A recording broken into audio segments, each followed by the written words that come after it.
Hello everyone. आप में से बहुत से लोगों के दिमाग में ये क्वेश्चन ज़रूर आता होगा कि सभी टेक्निकल एनालिसिस मेथड में से सबसे अच्छा मेथड कौन सा है। हम ऐसा कौन सा मेथड फॉलो करें जिससे हम शेयर मार्केट से अच्छा पैसा कमा पाएँ, अच्छा पैसा भी कमा पाएँ और रेगुलर पैसा भी कमा पाएँ। तो इस क्वेश्चन का सबसे अच्छा आंसर यह है कि अगर आप डिमांड एंड सप्लाई ट्रेडिंग पर मास्टरी हासिल कर लेते हो तो डेफिनेटली आपकी ट्रेडिंग जर्नी में इम्प्रूवमेंट देखने को मिलेगा, क्योंकि सभी टेक्निकल एनालिसिस मेथड में से जो डिमांड एंड सप्लाई का जो मेथड है वो बहुत ही पावरफुल है।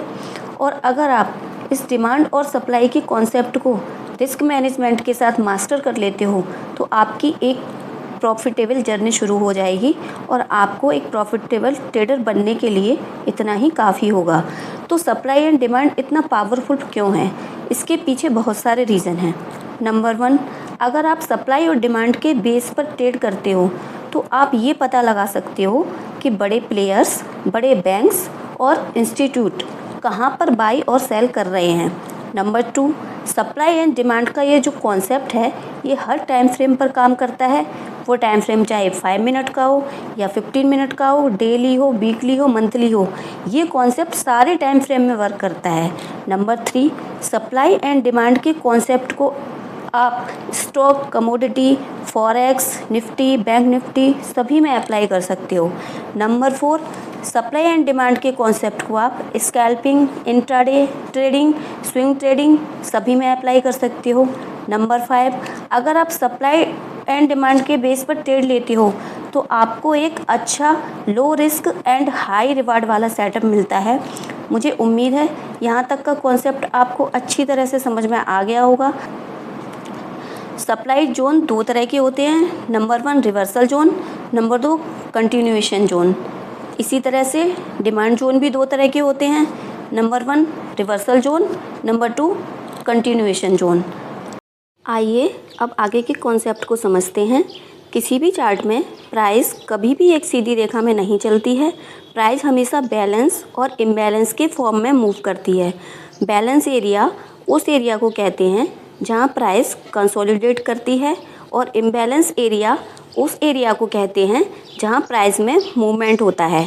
अब आपके दिमाग में ये सवाल आ रहा होगा कि प्राइस का मूवमेंट इस तरह क्यों होता है? तो इसका आंसर यह है कि जब मार्केट में बिग प्लेयर किसी स्टॉक में या इंडेक्स में अपनी पोजीशन क्रिएट करते हैं तो प्राइस एक जगह पर कुछ टाइम के लिए रुक जाती है। इसका कारण यह है कि उनकी जो पोजीशन है उसकी क्वांटिटी बहुत ज़्यादा होती है और उन्हें एक बार में एंट्री और एग्ज़िट करने का मौका नहीं मिलता है। इसलिए वो प्राइस को रोक कर रखते हैं और जब तक उनकी पूरी क्वांटिटी ट्रेड नहीं हो जाती तब तक प्राइस बैलेंस एरिया में रहती है और जब उनके ट्रेड कंप्लीट हो जाते हैं तब प्राइस में एक बड़ा ब्रेकआउट होता है और प्राइस इम्बैलेंस एरिया में मूव कर जाती है। बैलेंस एरिया को ही हम एक्यूमुलेशन फेज़ या कंसोलिडेशन फेज़ या डिस्ट्रीब्यूशन फेज़ भी बोलते हैं। इसको ऐसे समझते हैं, जब प्राइस डिमांड जोन के पास कंसोलिडेट करती है तो हम उसे एक्यूमुलेशन फेज़ बोलते हैं और जब प्राइस सप्लाई जोन के पास कंसोलिडेट करती है तब हम उसे डिस्ट्रीब्यूशन फेज़ बोलते हैं। अब हम रिवर्सल और कंटिन्यूएशन के पैटर्न को समझते हैं। इस चार्ट को ध्यान से देखिए।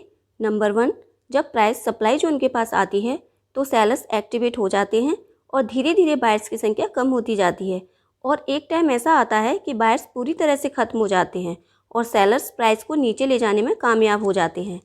आपने देखा, प्राइस सप्लाई जोन के पास जाती है, वहाँ से रिवर्स होती है, फिर डिमांड जोन के पास आ जाती है। अब यहाँ पर देखिए, डिमांड जोन के पास बायर्स एक्टिवेट हो रहे हैं।